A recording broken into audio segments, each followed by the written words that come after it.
Friday night.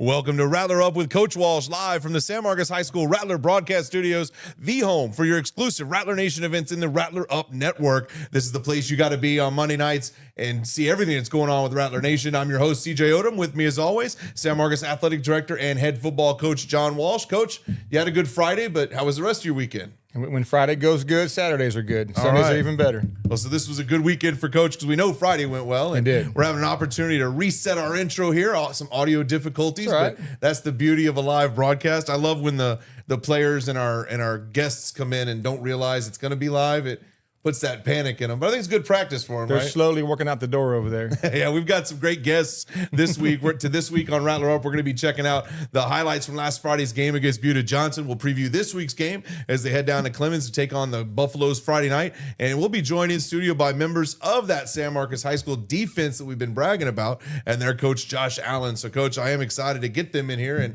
and talk to the boys that have been leading the charge so far for the Rattlers this year. Yeah, absolutely. When you have a team that you think is going to be good in the end and have a chance to make a playoff run, a good head coach recognizes a good defense and rides that defense as far as they'll take them. Absolutely. Well, of course, Coach, we started this season 4 of Rattler Up, as always, talking football, volleyball, and some cross country. We've already met those teams, but we got more to add now. Swim's underway. They had a tournament last Thursday. Golf had a tournament at Plum Creek this week. So talk a little bit about how excited. We're going to meet them later in the season, but the growth in those two programs, swim and golf, and how excited we are. We're just outside this window. Right. We could see that natatorium taking shape. Yeah, and it's funny you said that. When I was walking over, I was thinking about those kiddos because they get on a bus about 6 o'clock in the morning and drive to the academy to work out. So they're early birds, but in the golf's not much different. If you're lead, like here in a minute, when you get off, if it's practice time, if we're walking back, that bus is rolling up at 7 o'clock. They're just getting off the course. So both those programs either start early or stay real late. Yeah, I mean, that's the true thing that I don't think people understand, right? The athletes and the different people involved in so many programs. Like I said, 5:30 in the morning to 7:30, 8 o'clock at night. Somebody in Rattler Nation is doing something. Well, we're going to take a look then at this past Friday night and the incredible excitement that was the Rattlers versus Jaguars as we had the Friday night lights at Toyota Rattler Stadium. And it was the night that really everything started to click for this team, Coach. They hosted the Jaguars of Buda Johnson in front of that Rattler faithful at Toyota Rattler Stadium. On offense, it seemed like just another everyone able to get in on the action. Quarterback Buck Stein was 16 for 26 on the night with 209 yards and a touchdown. 6 different running backs getting 232 combined rushing yards and 4 touchdowns. And that defense that has been so good all year, this was a signature game for them. They scored a touchdown themselves off a quarterback sack from Jamarian Nichols that forced a fumble, allowing Trey Walker to recover it and run it in from 12 yards out. And other than a single 70-yard touchdown pass at the very end of the game when the sidelines are backing it up, Buda Johnson was held to -4 yards for the game. It was an incredible feat for the defense, which we'll learn a little bit more about when we meet with them. When it was over, the Rattlers had crushed the Jaguars 40-7 to move their overall record to 3-2, and more importantly, start that district schedule off right to move to 1-0. Now, we're going to break it down further in a minute, of course, Coach, but wouldn't you just love to have that one final play at the end back to get the shutout and the negative yardage? I know that guy over there will. I know the defense. You want to put a goose egg up there, but you also want to play everybody that puts that time in. So it's unfortunate it happened, but we know what kind of stat line that our number ones put out there. Well, and we've talked again. This is season 4 of this show, Coach. We've talked so many times about injuries, being able to step up and be ready for injuries, how you play those games, those pre-district games to get ready for district. Right. There were players on the field in that fourth quarter that because they were on the field fourth quarter, that's something that may pay off 6 weeks from now. Yeah, you hope so. I mean, we've had guys on offense that every week have gotten put in for certain situations, whether it's a helmet come off or an ankle here or a hand injury there. So everybody needs to be on call, whether you're a starter or considered the best players or not. We need 11 on the field. And, you know, most high school football teams don't have just a true two deep. So everybody better be ready. Right. Well, as a team, 441 yards. And we talked about that equal distribution. We talked about it a lot in previous weeks too, as being a target. And boy, did we hit the target. 232 of those were rushing, 209 were passing. It doubled Johnson in time of possession. So Johnson really couldn't focus on one thing. If they looked pass, you could run it. If they looked run, you could pass. Obviously, that's your goal, but talk about how that came together and how it was so equitably distributed. Yeah, and the story of our season so far, and we have to get better at, is the defense keeps putting us back on the field. We still had a slow start. We not necessarily on they 3 and out at us. We just weren't completing drives and getting points. Right. But we have time because the defense kept 3 and out, 3 and out, 3 and out. So we finally got it going, and we're at our best. I mean. Coach Allen's here, and a team that can hit you with the throw horizontal and vertical, but can also run, that makes you harder to defend. You're not just doing one thing, one dimensional. So I was the one thing I was really glad. I was not happy that it took us so long to get going, right? But I was happy that there was balance, right? And it is interesting how the payoff of a defense that's in such control is. Offense is about to be ready to go as soon as they come off the field. I don't have to punt. I got 4 downs if I want it. Right. I think I went for it on 4th and 7 the first drive, I think, midfield, but had no worries doing it. Right. Now, penalties still sort of an issue, I guess. 8 total penalties for 50 yards. How do you address that this week going into Clemens' game? Yeah, you always want to be cleaner, and I don't think there was many pre-snap penalties, which is a plus. Some of those were just hustle. And if we're playing hard and get a penalty, I can live with that. Right. Well, let's take a look at some highlights, and we'll start off on offense, Coach. So we'll take a look at some of the clips we got from Toyota Rattler Stadium. And as we had the opportunity here, we'll see what we've got going on. And you just kind of walk us through. Yep. Looks like we're got a big light in my way, but I'm going to see this real quick. Press play, Josh.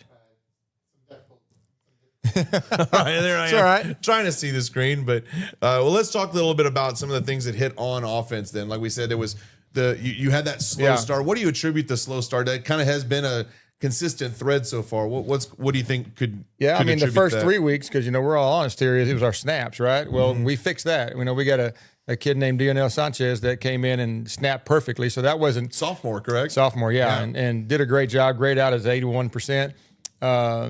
So really, last week it was first down completions. You just can't. We're not a team that can be 2nd and 10. And so I got to know that as a play caller, just run the ball on first down most of the time. And we got to complete a hitch route if we call it on first down. So that was first down completions was a problem.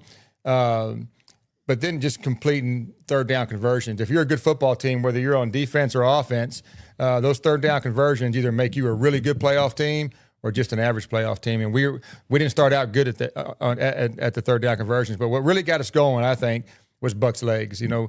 We're not running a lot of regame just yet. We're trying to save his legs for here in about 3 or 4 weeks. And we run all the regame in practice. We just save it.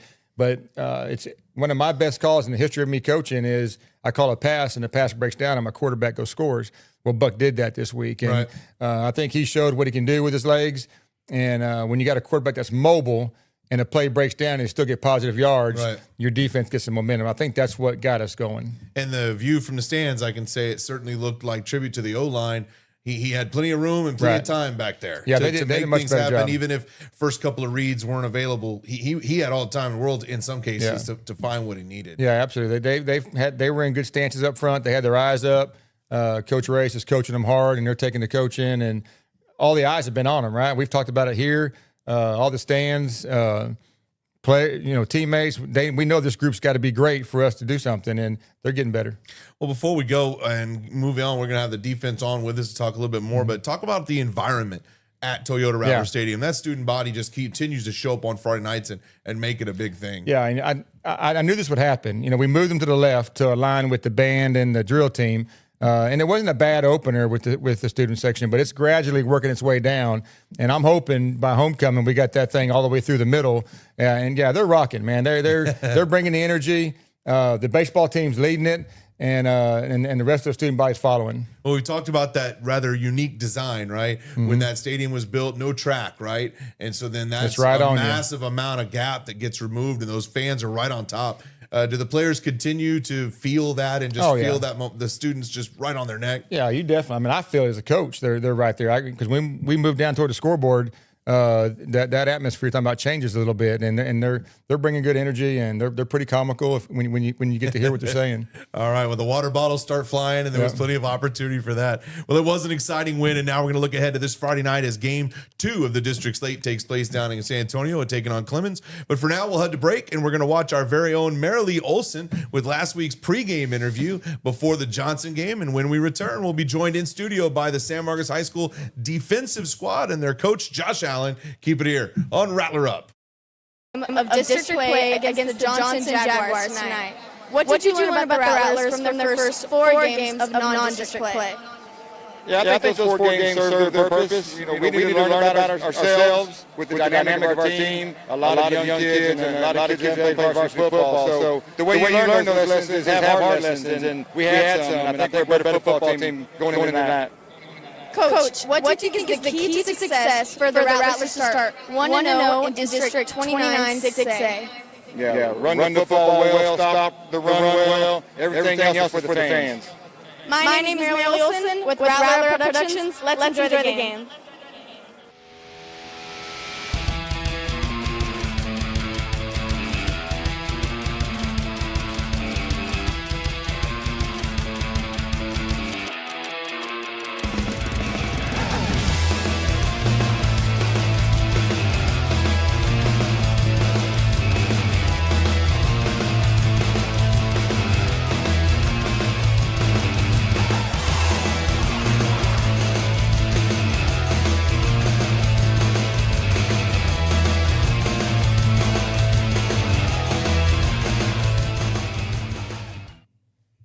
Welcome back to Rattler Up with Coach Walsh, live from the all-new Rattler Up Network. If you're watching us live, or even if you're watching the archive later, please take a moment to hit that subscribe button, give some clicks, and support our student digital communications program and the students that are putting this together back behind the scenes. We are excited to be here on the Rattler Up Network. And speaking of the Rattler Up Network, Coach, another great job by our Diamond Line reporter, Marilee Olson, last Friday. Are you enjoying the pregame, halftime interviews? Yeah, it actually felt like a real playoff game when you are coming off, and she was waiting for me at halftime. Right. The pregames are pretty normal, but the halftime one was it was a good feel. Well, it's definitely the fans in the stands have thought, man, this looks like a real game. Right, it's like what you tune into on a Saturday or a Sunday. So great job by Marilee and all the students for putting the cameras together and running all that. We're excited to take a little closer look at last Friday night as we're joined live in the Rattler broadcast studios by members of the defense. And we're going to begin with their leader, defensive coordinator Josh Allen. Coach, welcome into Rattler Up. Welcome. Thank you. All right. Well, we're glad you could join us. Well, we want to begin a little bit just with your story. We love for everybody watching at home to find out about the coaches that work here and lead our athletes. So just tell us a little bit about you and your background and how you came to be leading the defense here at Rattler Nation. Back in 2006, Hurricane Katrina hit and moved to Denton and played ball for Coach Walsh in high school, and then came back, and he always knew I wanted the job and gave me an opportunity out here. Mm-hmm. And so how has it been so far? What's been those initial reactions for you? Oh, I'm living the dream. I can't complain, man. I can't complain. Everything from the community, from St. Margaret ISD, everybody may take care of me. I can't complain at all. That's awesome. That's awesome. Well, there's certainly been a lot of big expectations, right, on this team this year specifically. How did you talk at the beginning of the season to your team, to your defense, about some of those expectations and helping them just not let that get in their head and go out there and just play ball the way you knew they could? Well, the first thing I was told when I got the job was stop the run first. So that's the main thing we emphasize: stop the run and pay attention to all the details. Other than that, I mean, I know what they can do, make it simple, let them play fast. Right. So what has your overall impression been so far, 4 games in on your defense? I'm very proud of the way they've been playing, but we're still not satisfied. That's good. That's a good thing. That's a good thing.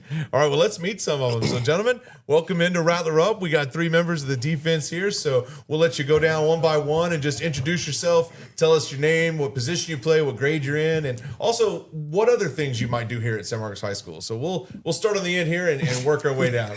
Go ahead. You hear me? Yes. Okay. My name is Isaiah Young. I'm 26, senior here. Play football, outside linebacker, and edge rusher also. Did you say you're 26? No, I said 20. I said 26. My bad. I knew that. Yeah, 26. So. I'm Colson Giese, class of 26. I also play baseball. Positions, running back, linebacker, DB. And yeah. Darius Davis, also class of 26. I play middle linebacker. All right, so Isaiah, I want to start with you. What again, we talked about expectations coming into the year, lots of them. So what have you been looking the most forward to about this season? Looking forward the most about this season, just trying to get all my brothers together, get connected, come as one, so, when we're going on this battlefield, we all heads down and just, we're going out there playing for each other. It's not just a one-man army. We all going out there playing for each other as brothers and as a family, so just when we go out there, we know the expectations and we know what's coming. Awesome. So Colson, what's been the hardest thing you guys have faced this season as a defense? Ooh, I'll probably say a little bit of adversity. Has to be. Because, especially after Lake Travis, people want to talk down on us saying, oh, y'all can't do it no more. Y'all can't do it. Y'all can't prove yourselves. And then we come back, district opener at home, give it to Johnson and prove them wrong. Exactly. Well, Isaiah, what have you been? Darius, what's been your goal for the defensive team as a group, and for you personally this season? What are your goals been? As a group, every game we go in, we want to pitch a shutout. That's the mindset every week. Having fun and practicing hard, that also helps. And then as a personal goal, just I want to be first team All-State, one of the best linebackers in the nation, and Awesome. Well, you're well on your way, all three of you, for sure, on meeting those goals.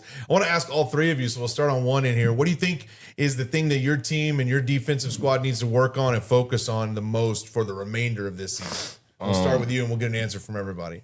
Okay. For the remainder of this season, I say as far as just the defense itself, we just really been focused on, just details and just the little things, like Coach Allen always tells us every day during practice, like we have to do the little things right, like Lake Travis game, that really gave us watching that film, like it shows how like it was a lot of plays and a lot of players just, missed gaps, missed assignments and stuff like that, missed tackles, so, when we go to practice, we're doing the little things and to get us prepared for these big time games, And so I just feel like going into this week, I feel like, we've been, we're definitely taking care of those things, just doing the little things right that can lead us into victory. All right. So, Colson, what about you? What do you think is the big focus here? Going off of basically what Isaiah said, the little things, when it comes down to the little things, it just comes down to discipline. Knowing what you got to do, doing what you got to do, doing what you're asked to do, and then just playing fast, playing hard. All right. So, Darius, what about you? I think it's like playing week by week. We know we have a very talented team. Everybody knows we have a very talented team. Everybody thinks we're a playoff team. So we really just need to focus on now and not really looking to the future and just play week by week, get better week by week. And by the time the playoffs come, just be ready for what we got to do to get to the final game. Kind of like we mentioned earlier, all you got on your mind right now is Buffaloes, right? Clemson's all you worry about right now, right? So, Coach Walsh, talk to me about these three. We've talked to them about it as a unit, but now that three of these leaders are sitting here, tell us what it's been like for you as a head coach with these gentlemen. Yeah, first, I'm proud of just listening to answer your questions because they're listening to the coaches. The coaches are sending a message that, we meet as adults and talk about our team and the message that we got to give these guys, and they're listening because they're saying the same message that we're giving back to them. So, and it's not just words. I mean, they live it. I mean, when Giesi's talking about discipline and just doing the little things right, they all said it is that separates just really good teams with teams that do special things in December. And the second thing is I've told these guys, I've been in this for a long time, 30-something years.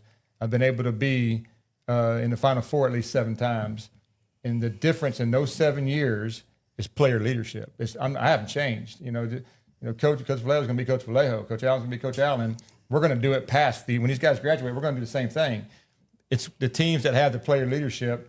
That's what propels you to the special things. Right. And I think, as you can hear, we're headed in that direction. They're nowhere near where they're going to be as leaders, but we're headed that direction. And as far as the playing, I mean, these guys are top-notch players, man. Right. That's why they're sitting in that couch right there. They lead by how they play. Well, you talk leadership, Coach. I can even talk to it, especially off the field as well. You know, for example, I've got a little niece that's sitting there 20 minutes after a game just to get to say hi to Isaiah. Last year, I had the privilege of getting to call those baseball games, and you know, Colson Geese, those guys are out there playing, and there is so many little kids just watching from that dugout, just looking to wave, and you know, they're spending some time. I saw every one of those baseball players take a moment, wave a little kid, high five a little kid on the way in and out. Even after a loss, still had time to give a high five to a kid. Right. So the off the field leadership as men has been just as incredible and just as impressive to watch as their on the field play. Yeah, it just makes our job the best job in the world, easily. So Coach Allen, then kind of the same thing I asked them. You know, we talk a lot about that pre-district schedule gets us going. Now we're in it. And now, but district, of course, is to get us ready for that tournament play. So what are the things that you want this team focusing on with the rest of this district schedule? Basically, like you say, right now, we're just working on doing all the little things, emphasizing the details, just worrying about week by week, just 1 week. We're not looking ahead, just going 1-0. All right. Well, we are so excited to have you guys. It's been exciting to watch all these season long. So, Coach Allen, thanks for bringing your boys on with us. And, gentlemen, as always on Rattler Up, we always give you a chance to do some shout-outs. So, if you want to take a moment here and shout out to anybody watching at home, or we're going to watch it a little bit later on the Rattler Up Network. All right. I want to shout out to my grandpa. I want to shout out my mom and my grandma. I want to shout out, my people, but I also want to shout out some of my teammates, T-Time, Justin Tardy, Red, Trey Walker, and Mr. Take 'em Deep, Jay Lamp. Hold on. And my D1 quarterback, Buck Stein. There we go. All right. Well, this is the San Marcos High School defense. Their fearless leader, Josh Allen. You want to get some in there, too? Yeah, I want to give a shout out to my coaching staff, my D-line coach, Christian Coddell, Kobe Vadrine, my linebacker coach, Jeremy Gonzalez, and my DB coach, Jordan Wallace. They've been doing an excellent job for me. I can't complain at all. All right. Well, guys, thank you guys so much for being on Rattler Up. Excited to see it happen this Friday night, and the rest of the season we'll be watching. All right, we're going to head back to break, and on the other side, we're going to look forward to this Friday night and our matchup against the Clemens Buffaloes. You're watching the Rattler Up Network. Keep it here.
Welcome back to Rattler Up with Coach Walsh, and we got a new segment here called Out of the Doghouse, and that's going to be an opportunity for some players to maybe drop some shout-outs that they were going to make, but I cut them off. I actually went to commercial break too soon, and it is all my fault, Coach Walsh. My apologies to you, gentlemen, because you were not done with your shout-outs. And irresponsible Mr. Odom cut us to commercial too soon. And so we're going to go ahead and take care of that. So, Isaiah, why don't you give us who you were going to continue your shout-outs with? I just want to, for my last shout-outs, I just want to shout out to all my moms out there. They just been taking good care of me, and I love them to death. All right. And again, Darius, I cut you off. You were right in the middle of another shout. Who else would you want to shout out? The least and most important shout-out is the shout-out to the Diamond Line captain and my girlfriend, Marilee Olsen. She does a great job with Coach Walsh before and in the middle of the games with the interviews, and she works real hard on them. I'm talking about every night we on the phone, she calling me. like 20 minutes at a time, just reading them off. I gotta act like Coach Walsh, talk like Coach Walsh, and I had to shout her out. All right. Well, great job. Thank you guys for being on. You're good. And so that concludes our segment Out of the Doghouse, a new feature here on the RattlerUp Network, just in time for our other new feature that we actually planned, which is Rapid Fire with Creek. And so, Creek, we welcome you in here, our digital communication student, Mr. Creek Innes. And so, Creek, you debuted last week introducing the Diamond Line before that great live performance that they had with Open House. And now you're back with your own segment, Rapid Fire. So, Creek, you have prepared. You have 60 seconds. And so this is 60 seconds to put Coach Walsh on the spot, 60 seconds to ask as many questions as you can. I'll start the timer. And when I say go, you have 60 seconds to get every bit of information you want to get out of Coach Walsh. Creek, welcome into Rattler Up. Are you ready to go? Yes, sir. I believe Let's go ahead and so. pull that mic a little closer to you. Yes, sir. All right, your 60 seconds. Be nice, Creek. I'll be nice. Don't worry. Now. All right, Coach. What is your favorite food? Pizza. Favorite NFL team? Cowboys. Favorite play in our playbook? Farmer. Favorite color? Purple. Favorite song? Ooh, favorite song. Amarillo by Morning. Favorite celebrity? Female. Lainey Wilson. Male. Tom Brady. Favorite movie? Top Gun. And what was your first job? I worked at UPS. Do you have a favorite book? Ooh. The Cowboys book, The Boys. Dream vacation spot? Dream vacation spot. I lived in Australia. Back to Australia. Favorite drink? Beverage? Sweet you tea. Can say on Rattler Sweet Up. tea. And then your favorite almost sports slipped. brand?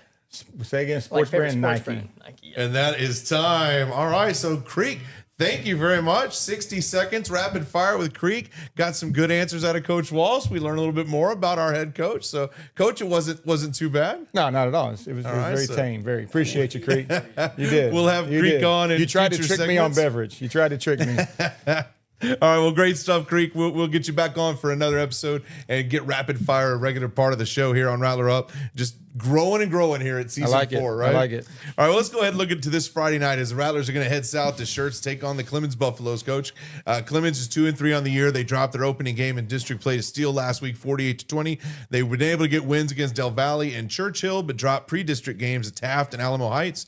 Now, it's kind of hard to get a read on this Clemens team, is what we were talking about beforehand, right? They're led by senior wide receiver Christian Dupree, who can be a playmaker, can be a threat, and they have 2 returning linebackers, and Aaron Grace and Silent Whitley, that can really disrupt a run game potentially. But what's the early scouting outlook for this Clemens team? Yeah, you really nailed it on the head because they played Alamo Heights, a traditional, really good football team, and it was a nail biter at the end. 33-30, the final. Yeah, it was one play good. here, one play there. They've won 3 games this year. Yep. And in Steele game, for the first half, I mean, it was a competitive ball game, and then Steele kind of took over the second half. So, and then when you look at them position by position, they're very athletic, and they're a better football team, in my opinion, than the team we played last week. And so this is not one of those games. I'm glad I'm hearing the players say week by week, and we're not looking ahead to anything else, because they have enough talent that if you're not on your game, that they can make it a ball game.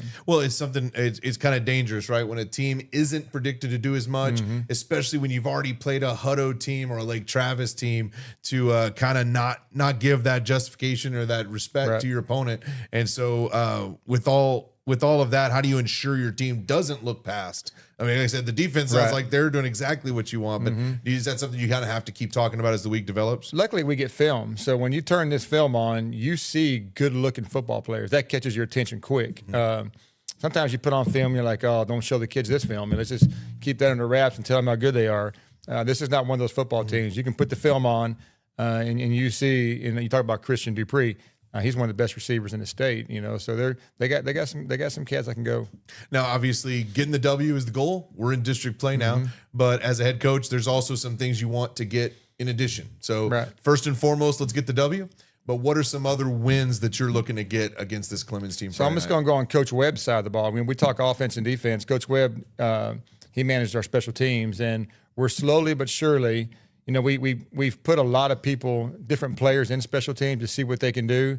Some have stepped up. Some are going to be backups now. And all three of those guys that you saw right there are on a punt team now. Because you can lose a big ball game in special teams, and you can gain momentum in special teams. So what I'm looking forward to is, one, getting a W. Both sides still do your thing, but I want to see special teams improvement. And then maybe us making some big plays in special teams. Awesome. Well, make sure to hit the road and support the Rattlers. It's at Lanehoff Stadium this Friday night. If you need the address, it's 1100 Elbel Road in Schertz, Texas. Google Maps is calling it about a 37-minute drive from high school. So grab a bite after work, head on down, and support the Rattlers this Friday night. Kickoff at 7:30. And with that, Coach, another Rattler Up is in the books. But before we go, let's take a look at some upcoming chances that you have to catch the Rattlers in action this week. So Tuesday night, the girls' golf team, they get their chance over at Plum Creek. And the boys are just there today. Varsity tennis on Tuesday is headed to New Braunfels to take on Canyon. That starts at 4:25. And volleyball also has Canyon, but they're in the Snake Pit. So come on out to the Snake Pit. Get behind those volleyball girls. Varsity start at 7 o'clock. Thursday, JV tennis gets their chance against Canyon. It's Canyon everywhere this week, Coach. Here at San Marcos High School, 4:25. Freshman football headed to Schertz to take on Clemens. The JV will be here at Toyota Rattler Stadium. That kickoff at 6:30. And then on Friday, volleyball heads to Buter to take on Johnson. That starts at 5. And as we mentioned, the Rattler football team heads to Schertz for the second game in district play, taking on the Clemens Buffaloes. Kickoff at 7:30. So before we go, Coach, we always check in on things outside of Rattler Nation. Now, there wasn't much to check in on, though. No Texas game, no Texas State game, but A&M beats Auburn. Yep. They moved to number 6 in the nation ahead of UT at number 9. How great is it to have UT A&M a thing absolutely. again? Yeah. They should be, especially with the way college football is now. It revolves around money. Those two programs should be in the talks. Well, we talked about the Netflix show on the Cowboys. I think a documentary at some point on that long-time Aggie-Longhorn rivalry would be huge, right? It'd be a good watch. All right, well, the Cowboys this week, they did not lose, so that was exciting. But they did not win. They also did not win. So we all stayed up till midnight to see a tie. To watch a tie. Should be illegal. Tie should be illegal. Should be illegal. I just run a race or something, figure out something. Somebody's got to get that W. But, hey, at this point, it was weird for me. If I'd have told you at the beginning of the night you weren't going to lose Packers, you'd been all right. But seeing how close and they had the victory, able to be there, it was hard to stomach that, wasn't it? Yeah, we just need to tackle. Yeah, absolutely. Well, that'll do it for this week. As always, we want to thank Jack and Josh for running the audio-video program here at San Marcos High School and the Rattler Broadcast Studios. Of course, all the students that are making the buttons push and the cameras light up and the new lights in the studio. Things just continue to get better episode by episode. So please check us out, Rattler Up Network. Hit that subscribe button and support us here as we bring you all the excitement from Rattler Nation. We'll be back again next week. For Coach Walsh, I'm CJ Odom. Thanks for watching Rattler Up.